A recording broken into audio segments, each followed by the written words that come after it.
Hey, friends, welcome back to the Coop Chicks in Charge podcast. We are continuing on with our Read and Lead series. Now, these are all books that we have read in our book club in Chicks in Charge. If you are new to us, welcome. Chicks in Charge is a women's group for leaders. We work on leadership development. We socialize together. Just in general, we support and empower one another. Lots of collaboration, and we have about 100 members now in Chicks. And today we have the pleasure of having one of our Chicks with us today, who is a digital executive producer at KFOR, which is an NBC affiliate. We are so happy to have her here today. Kari King, welcome. Thank you so much for having me. And Kari is one of my queenagers. We're in a little group that we call ourselves queenagers because you know what? You can have fun at every age. Isn't that right? That is absolutely true. And I hope everyone is doing that. We're going to talk a little bit about that today. It feels good to be a queen. Yes, we should all be queenagers. I love it. And so today, the book that you have selected, Kari, is 4,000 Weeks by Oliver Burkeman. I'm so excited that you picked this book because it really resonated with me as well. I'm super excited to dive into this topic with you. So let's start with a little bit about why you loved this book and kind of the overall theme of the book. Well, I think it was a huge reminder of the fact that we have limited time. We have limited time on the earth. You can think about the 4,000 weeks means roughly, if you live to be 80, that's 4,000 weeks. That is a just bang, hit you in the head reality of we have a small amount of time.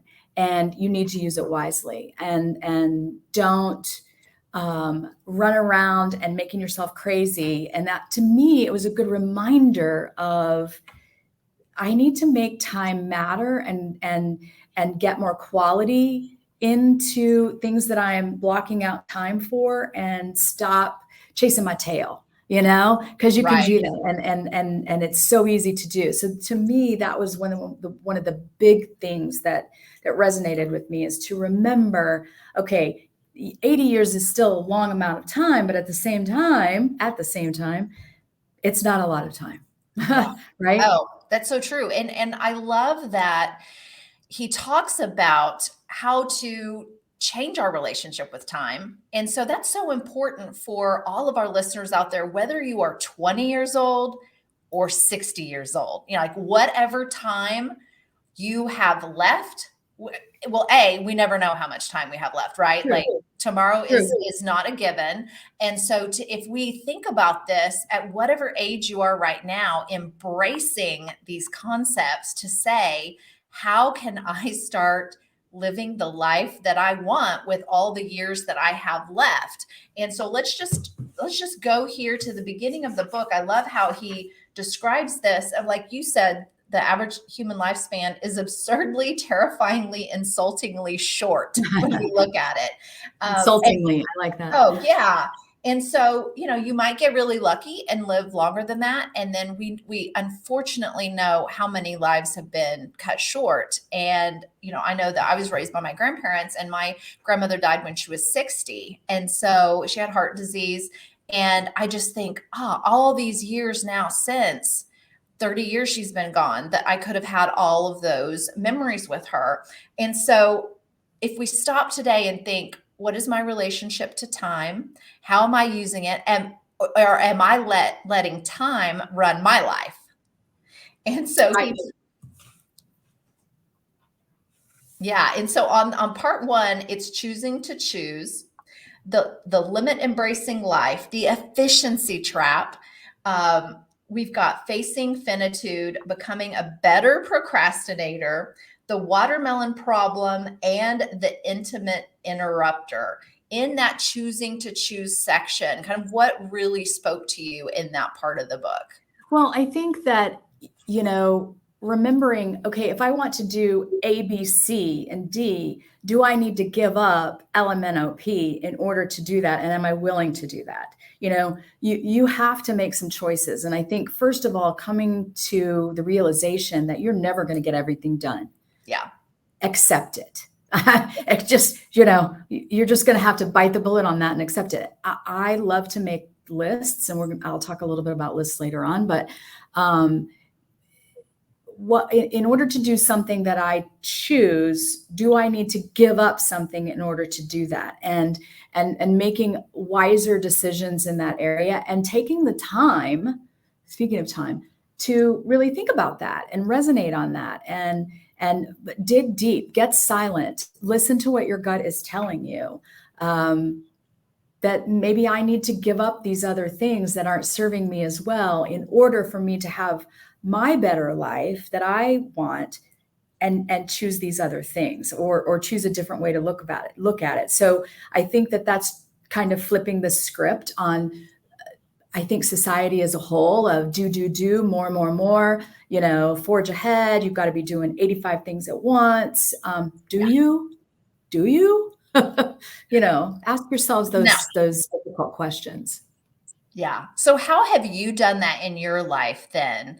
To really stop and think about, what do I want, and how am I going to reprioritize my life? And you work in an office most of the time, correct? And so that's the other thing about society now, is it's such a mix of, some people have to go into the office and they're still working 40 hours a week in an office. And then you've got some that are remote, which their schedule's very different, or you've got the hybrid. And so it's almost like our society is just this big, mix and match of all these different types and styles and all that. And that can be hard to coordinate the time as well. And so for you, as someone who does go into an office, kind of how do you sit there in quiet and think about how you want to prioritize the hours that you have in a day?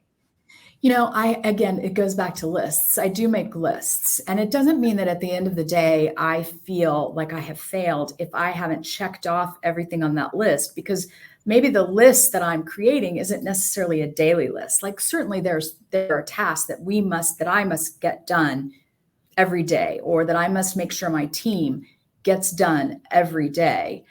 That's just doing the minutia of business, right?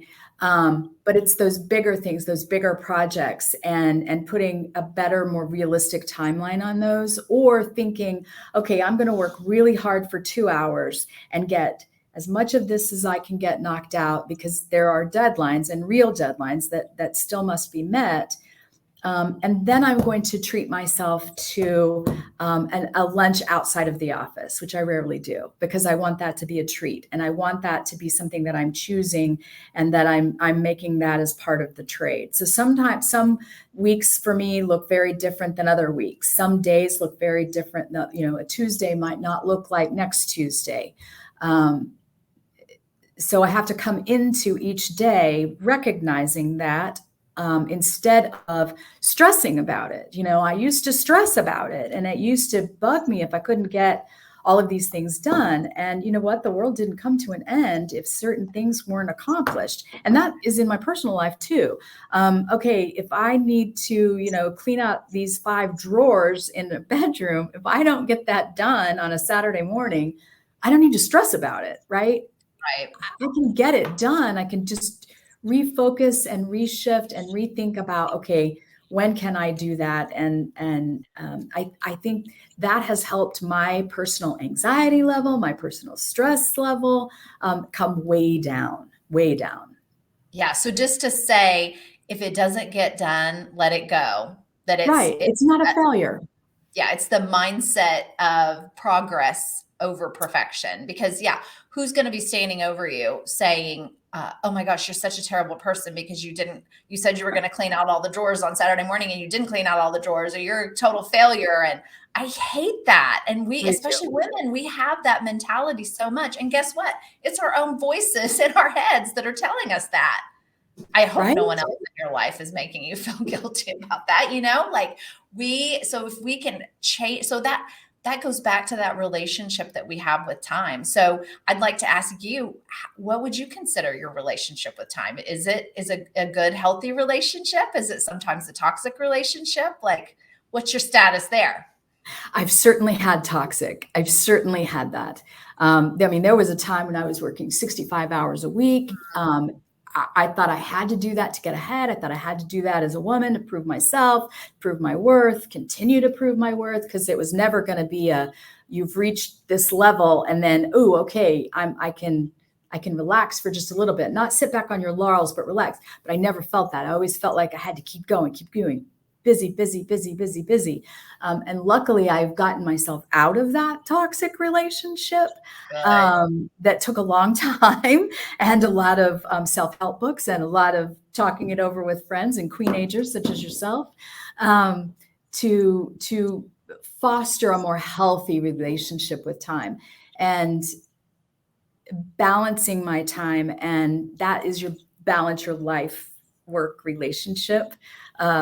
And even your personal relationship and family, do you have a lot of family obligations? Well, sometimes you need to make choices there too, and not feel guilty about it. Yeah, that's so huge. In thinking about not only our relationship with time and if time is mastering us or if we're mastering our time, but also how that leads to all these other psychological things like our guilt and anxiety and also FOMO, fear of missing out, because we're like, well, I've got to do all these things. And then I see all these people over here doing those things. And if we haven't taken that time to think about what is a priority on how I spend my time, because I know that I want to work in a lot of adventure and rest. And I try to make that a priority. And then when you make that a priority in your time, then you can also make that a priority in other areas of your life, like your budget, so that you can have, make that happen. And then how you're going to look at your work day. Even if you go in and you have a set number of hours, how are you going to feel efficient, but not overwhelmed? Just like you said, you used to work so many hours a week and you work in news. And so you never know when breaking news is going to happen or that big, tornado is going to come barreling down. And that I know that completely changes your day and kind of your plan goes out the window sometimes. So you were kind of even in a more unique situation than most of us on some of those things you just can't help. So then it's, well, the time that I can choose, I'm going to do that. Right. Well, and I think something else is, yes, sometimes there's still a 65, 70-hour week because bad things happen in news and it's usually a tragedy or a natural disaster. And that's the calling that I've chosen or called me to work in news. And I still believe that it is such a public service and important work to make sure the community is aware of what's going on. To put that in very simplistic terms, but at the same time, when that happens, I now allow myself to make up for that time later. That time is already spent, but at the same time, okay, do I have to work a full day, Wednesday, Thursday, and Friday of that next week when things calm down? Maybe I don't. Maybe I leave 2 hours early. Maybe I leave 3 hours early, or maybe because I've put in that time and I don't have to prove myself. Right. I prove myself day in and day out. And I think my team does that too. Can I allow that to happen? Or if I have been working on a big project at home in my personal life, could I allow myself fun time outside of that? Right. Can I schedule that out or to fit in a workout or maybe your body needs rest and you don't go to that workout, but then don't feel guilty about it because you needed something else at that moment. Amen. And that is that, immediately I want to go to that guilt. I want to go to that anxiety, but it's like recognizing that now is becoming easier as I have worked on acquiring that skill of recognizing it and then saying, whoop, nope, don't listen. It's okay to schedule rest. It's okay to schedule adventure. It's, because that is your, for you, I know that fills your cup. What fills your cup? Allow yourself time to do that. Yeah. So there were sort of two things there that you talked about that he has in the beginning of the book that I want to dive into a little bit more. The first one is the efficiency trap. Yes. where we talk about, and that, that's such a huge thing, productivity. And we're always thinking, oh, if I just had the right planner, if I just had the right app, it's like that we look at those things to say, if I had that, my life would be, easier and freer, and I'd be happier, and all those things. But what the research shows is that if you clean your plate, like he uses the example, I believe, of the email, like getting your email to zero, your Oh, inbox yes. to zero, then, and instead of using that extra space to do what you're suggesting, to rest, have some fun, recoup your energy, instead, what do?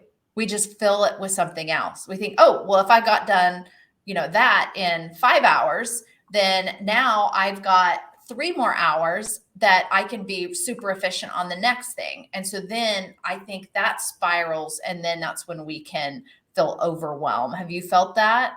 Oh, for sure. I mean, I still live by a planner, and I have a digital one and a real one because I still do love the art of holding a pen or a pencil and writing.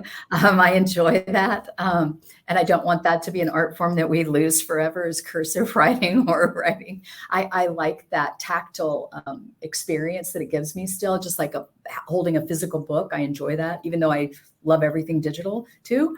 But that planner didn't help my life. Yes, I am on task. I make meetings. I know when they are, and I'm on time, and that's all necessary. But you're never going to find the perfect one. It's never going to be perfect. Even if you create it, it's never going to be perfect. So Right.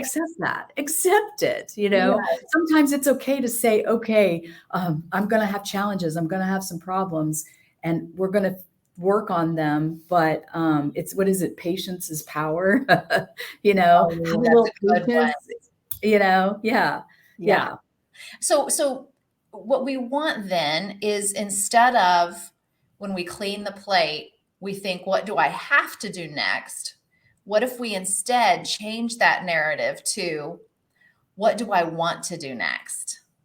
And feel how that feels. Like, what if everyone, all of us, all the listeners out there, what if you did that whenever you finished your task and you find out that you've got some space there, instead of filling that white space with just another duty or task or thing, like, oh, I may as well do it. I wasn't going to do it till Friday, but it's Wednesday, so I guess I'll just knock it off my list early.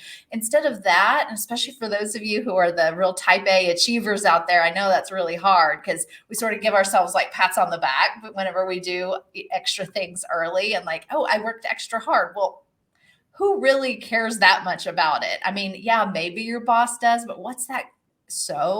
And then guess what? You get that done. And then on Friday, you were going to do that. And now you're going to go ahead and do the next big thing. And so I get it if, we're really driven in sales and things like that, where you feel like that's going to contribute immediately. But so much of our lives are not that. There's not a huge payoff for all that extra hard work. And guess what? It's a negative if it ends up causing us stress, which then turns to unhealth, that we've got distress in our bodies then, and then we need to rest. I'm so glad you touched on that importance of rest. He makes a big deal of that in the book. And even going back to the purpose of life being leisure. And I know when you hear that, what's the first thing that comes to your mind when you think the purpose of life is leisure? How does that make you feel, Kari, to hear that? It makes me feel like our society doesn't value that at all. In Europe, they have, 4, 6, 8 weeks of vacation time for most jobs. That is not how it is in the US, right? Our society is built almost, to me, it's like the opposite of that. You have to beg for 10 days of vacation time, right? How sad is that? Oh, right. Yeah. And it doesn't even mean that you need to take these grand vacations, these, spend lots of money. That's not it at all. It is a matter of giving yourself some downtime, giving yourself time to do some of those. If you want to sit outside and read a book in the sunshine or by a pool, and that is I think you should be able to build that into your into your workflow, meaning, my life flow. It's like we talk about workflows all the time, or I do. And I'm like, but your life has a flow too. Yes. And you desperately need that, right? Like sometimes just hanging out at the mall, shopping with my mom and my sister may not buy anything. I might, but I might not. But it's that quality time. It's that quality of how am I spending that and with whom? And what am I getting out of it, but also what am I contributing, right? And then I don't have to think about all these other things, because that will lift that burden off your shoulders. That will help anxiety. That will help your stress level. It will make you a happier person. I promise you. Yeah. Oh, that is so important. And I know that he says in the book about that it was really the Industrial Revolution that changed everything, that we used to rest a lot more. And not only that, we used to, rise with the sun, and then you would relax with the sunset. And so then you'd have these evenings sitting around the fire, or, playing music, whatever. And then what happened? We had technology. And for all the good that technology has brought us, it also really hurt us in aspects of rest, because then suddenly you don't have to work by candlelight anymore. And you've got these machines. So then you now have all these workers on a line, and you want them to be as efficient as possible. And I remember the story of Henry Ford, where he not only, I guess he was a very rigid leader and very controlling, and he even wanted to control what his workers did outside of work. Right. And, so you have, so that's what we've got to be careful of with leaders and entrepreneurs and all those things. If they're trying to push the boundaries to say, oh, well, then let's innovate, and then we can get this much more done. Well, if that is impeding on our time and our relaxation and all of that, then we've got to be the ones to have voices to push back. I remember another funny story about him was that, that he also just didn't listen to his team. And so someone said, what about doing different colors on the car? And he said, we can do any color that you want as long as it's black. Right. So in all those things in our lives, like, we're going to encounter people like that are going to try to push us to say, oh, well, you did that. Well, can you do this then? Or, and not being good listeners. And so ultimately, all of that, like you said, the life flow is all about the self-awareness that we have and the self-acceptance of who we want to be. And then how can we reprioritize that, including who we're going to choose to work for, and if we have a choice of who we're going to work with and where we're going to work, all those things. Because he does say we've got a limited amount of time here, and it's just too precious to work in situations that are not good for us and to work with unhealthy and toxic people. I would say probably, I think that my relationship with time is still, not really where I want it to be yet. I keep toying around with that idea of the 4-day work week. That is something that there are a lot of corporations that have been experimenting with that. And like you mentioned, other countries don't have this issue that we have, but that is sort of a fundamental of American society. Is just that we pride ourselves on what hard workers we are. But it's to the detriment of our society. Look where our mental health is right now. Right. It's in the crapper, right? And right. So, I don't. Go ahead. Well, I was just going to say, I don't, how do you feel about the 4-day work week? I mean, I know that it can really work for some organizations, and I'm not even sure exactly how I would go about that, even though I have a very, very flexible schedule, but it does kind of make me feel nervous of how I'm going to reprioritize things to have that happen. But what are your thoughts on that, on like a shorter work week? I love the idea. And I do think that it fits beautifully with some industries and some businesses much easier than it does some others, right? And you have to understand that. And will that work for your business? A few years ago, I actually really did toy with a schedule where I tried to make that available to my team. My brother-in-law works in healthcare. And so he has basically a 4-day work week, and has for a long time. They work 12-hour shifts, and he gets it done. And he has, and sometimes it's 3 days. Sometimes they work 3 days. And I see how he does that. And again, sometimes that works easier depending on the industry you're in or the business that you're in or running. And it didn't necessarily work for my team. I would have had to have had a few more team members in order to make that model work. But I'm still thinking about it. And I did have a friend who did work in news for many, many years and was a news director. And I don't know how she did this, but she ended up having a 4-day work week, which I'm still astonished. And this was, 20 years ago. So I do feel that you can get creative and maybe you just try it. And it's okay. Again, to me, I don't think you fail in anything. You have lessons. Like if something didn't work, then evaluate why didn't it work? Okay, try it. If it works, fantastic, keep going. If it doesn't, then figure out maybe why didn't it work? Did you put the schedule together in a way that didn't, make it feasible? Or could you do it a different way? Or could you make it like every other month? Or, play with it, be creative. We have fantastic imaginations and there are lots of people who are creative. Even if they don't think they're creative, you have a creative bone in your body. Don't be afraid to fail and to try and to learn from it and go from there. And that would be the way I would suggest that everybody kind of approach that. It's taken me a long time to get to this point, but yeah, no, that is amazing advice, Kari. And you just made me think I'm just going to try it. Right. And so until you do it, you don't really know. And that applies to kind of everything in life. And so I've always had a flexible schedule, and because I've been a business owner since 2001. And so I've really not known a structured work environment because and I got to raise my children that way. So it's very precious to me. And so I already have a lot more flexibility than others do. And I realize that. And so I'm just trying to see how could I feel like if I gave myself, now that I'm 50, almost 51, like what would that look like in this next phase of my life where my kids, I'll be an empty nester starting in May. What could that look like? Like, could I travel more and even do more speaking, outside of Oklahoma? Or it's like if your schedule is opening up, then ask yourself, what could that mean for your next step?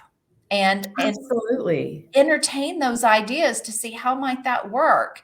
And so, and then if I do end up I love long weekends, especially in the summer, to go to the lake, visit friends, that kind of thing. So I'm going to try it over the summer because I already feel that itch, to have more time and connect with people and visit. And of course, with news and communications, like we can sometimes work from anywhere, which is wonderful.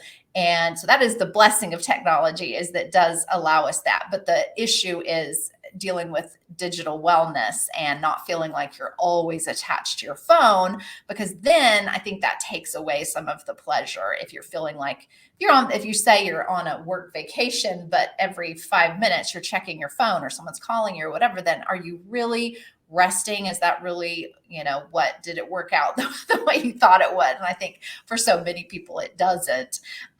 So that's something to think about too. I love the idea and the conversation of this. I think it's really important because we do have the loneliness epidemic that we have. We've got the digital disease almost. Like we're addicted to our phones. We've got, we still have the productivity bias, really, that it's like we admire people that are the most productive and the most have all these big achievements, but we know nothing. Like they could have the worst family and personal lives and be completely burnt out, and we don't see it. Right. So only you know yourself. And what I think it's just a matter of, are you where you want to be? Are you who you thought you should be or wanted to be, or who you've built yourself? How can you keep tweaking on that and keep learning and growing? And I think time is a big part of that in our understanding of time. And just like you said, you're never going to know until you try something. Why not try that? I have found over time that my training of employees has changed over time. And I now delegate more, and it has made my life so much better. Now, clearly, you have to have the right people to delegate to, but that is something that you can take on and fix. That's very doable. And now I have made myself, okay, I can be on my phone at night, but it can't be work unless I'm on call. So there's a rotation of managers who are on call, and then there's a rotation within my team of who is on call. So it's not always me. And so I don't have to be on the phone every night answering all the questions, or, 85 texts. And I'm not even joking about, that's a real number at some point in time. But put your, again, get creative. How are you delegating in order to pull yourself away from the phone or the tablet or even a television? Netflix, you can do the same thing by binging, and you've gone 4 hours and you don't even realize that 4 hours have gone by. Is that really what you wanted to do? If it was, fantastic. But if you look around and go, whoa, I didn't even realize that was 4 hours, and you really could have done something else that you wanted to do that was a little different, maybe you need to think about that relationship and how that time is being spent. Oh, that's so important. And I know last week, talked to Danielle Throckmorton on the power of one more. And that was an aspect that we talked about, because he ends the book with, if the one more time with someone that you love.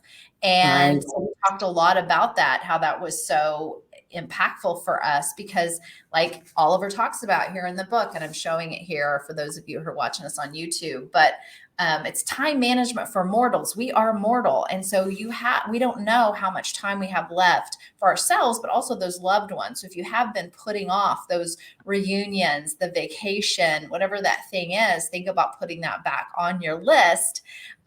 Because that's a priority for you. And so instead of thinking, oh, I can't do it, I've got to work, I'm just so busy. And he talks a lot about the busyness epidemic. And so that's on the part 2 of his book, is what he calls beyond control. So that we say we never really have time. He's talking about rediscovering rest. And the thing too, the impatience spiral, staying on the bus, the loneliness of the digital nomad. We talked about that. Cosmic insignificance therapy and the human disease. And, in that, one of the things that he said, that now that we are almost to summer, if you're listening to this here in the spring, is that he really advocates for all of us going on vacations together. And as you mentioned, other countries, they already rock this. Like, they have holidays all the time. And I know when I visited Paris, I was excited because there's this cute little bakery below our hotel. Well, guess what? The next month, the holiday had started, and it was going to be closed for the next several days. And the whole town shuts down, all these boutiques and stuff. And we just don't really do that much in America. So I'm going to say, here's what we do. We go, oh, the bank and the post office are closed. Oops. Right? Or occasionally the school will be closed. But if we look at those, so when those things close, why not for you to say, I'm taking that day too, so I can give myself that 3-day weekend. So for the 4th of July, celebrate it. Instead of just thinking, it's that the bank's closed, why not close your office that day? Because I will tell you what, I have extreme FOMO on those things. When I see that everyone else has taken off, and spring break is a great example. I am advocating for all of us to do a spring break. When the schools and all those families, they go, your kids are grown, or you don't have kids or whatever, who cares? You take spring break too. Go take that trip with your girlfriends, take that trip with your partner, whatever that thing is, to say, well, we're going on spring break. And if someone says, oh, well, you don't have kids. So that's what I think it's going to take, is for all of us to say, that's what we're doing. When it's a holiday, if you and I both do it, and then all of our circles know, it's going to catch on. How about that going viral, right? How about rest and play and fun going viral? Right. I mean, we deserve that. We deserve that as humans. We deserve that. After all of the hard work you do, we deserve to have some fun. We deserve to have rest. We deserve to enjoy that time with family and spend it with loved ones, because you don't know how much time. And that to me is part of the finiteness, the finitude of, we have a finite amount. This is not, we have a limited time. So take those vacations, or take that trip, or take that phone call, or instead of, I love texting probably more than many phone calls. And many times a phone call could have been a text, and it would have been good. But there are times when that phone call is what you really need, because you need to hear another person's voice. Maybe they need to hear yours. FaceTime with them so they see your face, you see theirs. If they're not close by, or if you can't make anything else work in person, because I promise you'll never regret that. You'll never regret that. I was a caregiver for a set of grandparents many years ago in another state, and many people thought, it lasted for several years, and I was always very close to these set of grandparents. They truly were a second set of parents for me, and taught me many, many life lessons, and I have so many fond memories. But let me tell you what, it was probably, I do remember it being very difficult sometimes, and it was very overwhelming for me at times. But I look back now on that time that I had with them that was so valuable and so precious. Even some of those moments might have seemed mundane, as simple as having lunch, or peeling potatoes with my grandmother in the kitchen, or picking okra in their garden. Those might be mundane, but those are some of the most precious memories I have. And I would trade nothing. There's no amount of money in the world that could replace those memories. But I wouldn't have had that if I had not taken the time or chosen that. And I'm not saying you have to become a caregiver, but I am saying choose to spend some quality time with your people, because you will never regret it. Yeah. Oh, 100% agree with that. Both of my grandparents are gone, and same thing. Like, I had amazing time with them while they were here. And I love that my grandparents were big travelers. So we had RVs, we had some different sizes over the years, and we would take those 1 week or 2 week vacations. You rarely hear about people taking that much time off. Or if someone does take a week off, it's almost like your friends are mystified. Well, what are you going to do for the whole week? It's like, what? Or they're like, are you leaving the country? Like, you do not have to leave the country to take a week off and to go travel across, cross country and go visit the things. Like, have you seen the Grand Canyon? It's beautiful. Like, have you seen both of the oceans, right? Like, go to both sides of the United States. It's so worth it and valuable. And so I love that they instilled that in me. And because that was their attitude and they made that a priority, then I have all these amazing memories of all of our adventures that we did together traveling. So, and they give you an appreciation. Yeah. They give you an appreciation for that, you see? And I think you're passing that on. And that, I think, is so valuable too. Okay, so we'll close today, Kari, with some of our favorite little ahas and quotes from the book. I don't know about you. So for those of you watching on video, like I do, I let myself mark up my book. I let myself highlight throughout it. I write in the margins. I mean, to me, that's what all these self-help books are all about. But I love, so I just flipped through because I've got, again, a lot of yellow here, a lot of highlighter so page 132 in 4,000 Weeks. But a child's purpose is to be a child. Nature doesn't disdain what only lives for a day. It pours the whole of itself into each moment. Life's bounty is in its flow. Later is too late. Because we don't even let children be children these days, right? We pack their schedules with all these activities, and then and they don't have time to play, which I believe is contributing to a lot of these mental health things that we're going through right now. I also love that he talks about the great pause. So important to take that pause, how to make time count. Are you treating your life as a dress rehearsal?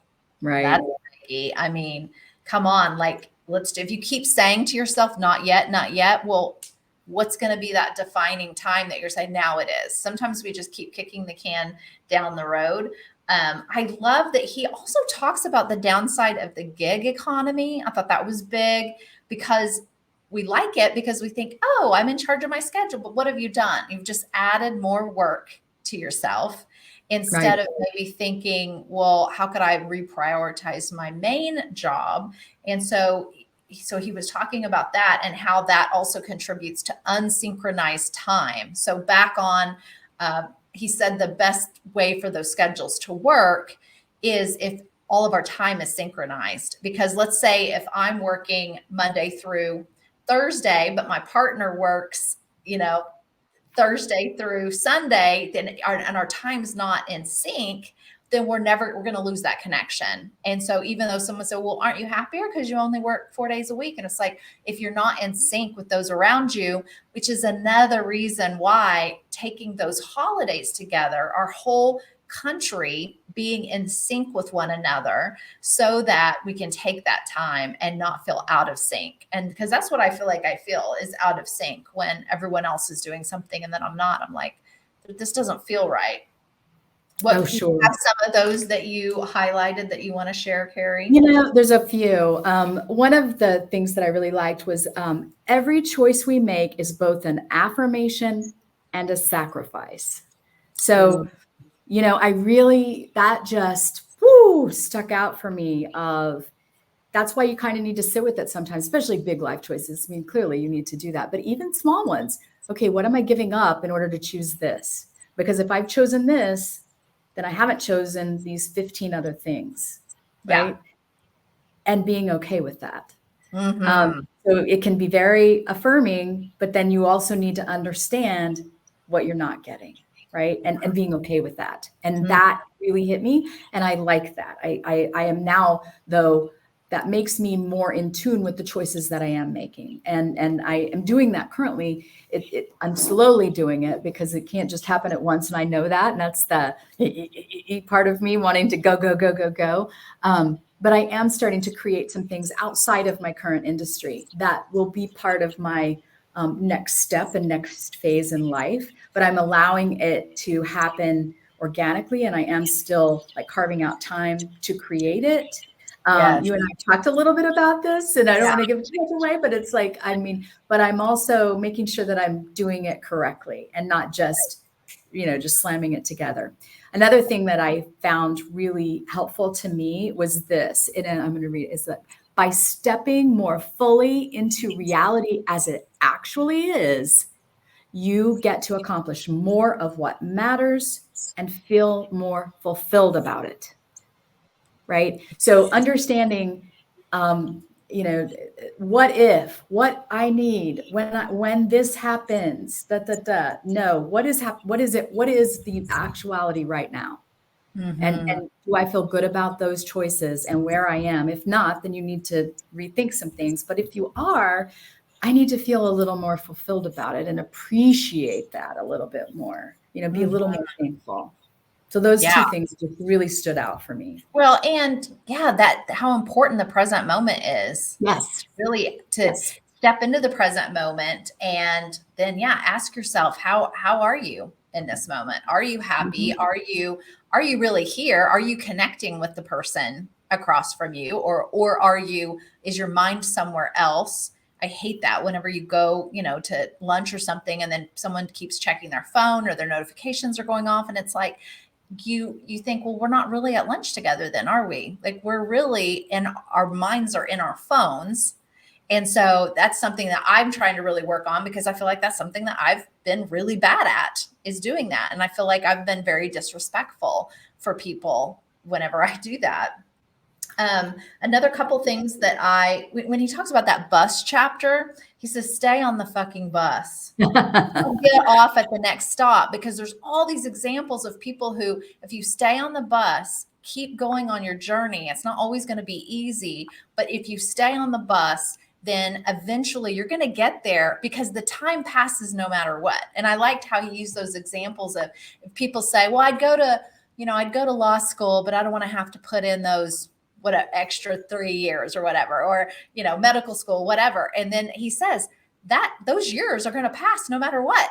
So it's just how you want to fill them, because if that is your goal, is I want to be a lawyer, I want to be a doctor, I want to be whatever that thing is, I want to write a book, but it seems like that would take a lot of time to write a book. Like you'd have to sit and write a bunch of pages. Yeah, I know. And I've done that. And it's, but the time was going to pass no matter what, how he spent it. So how do you want to spend it? And so stay on the bus, because if that, you got to do that to get to where you want to go. You got to stay on the bus. You can change seats, but you got to stay on the bus, I love that.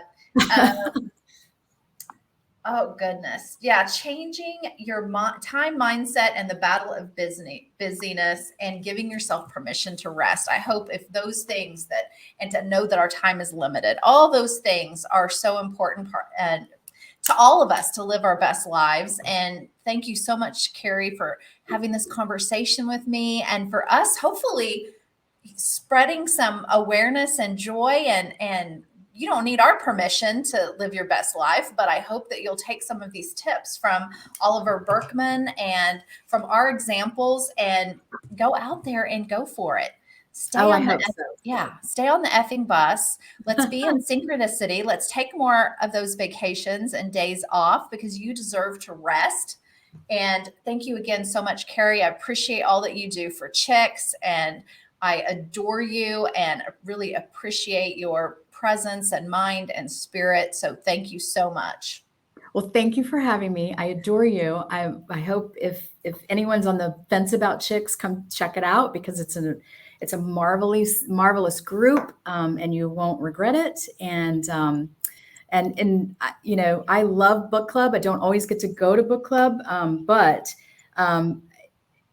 just because of circumstance, but I do love the books, and they're so important. And I think self-help books are important. And I like to read for fun too, but honestly, self-help books are fun to me too. So maybe change the way you think about it. I agree with you. I think it's fun because it makes us think about how that is going to help our lives. And so all of these books are personal and professional development books. And if you're new to us, go back and listen to and look at what all the other past episodes are. We'd love for you to subscribe and share this. We believe that each of us can be world changers with our actions and just sharing and having this awareness. So thank you guys. And we will see you again next week with another book. Until then.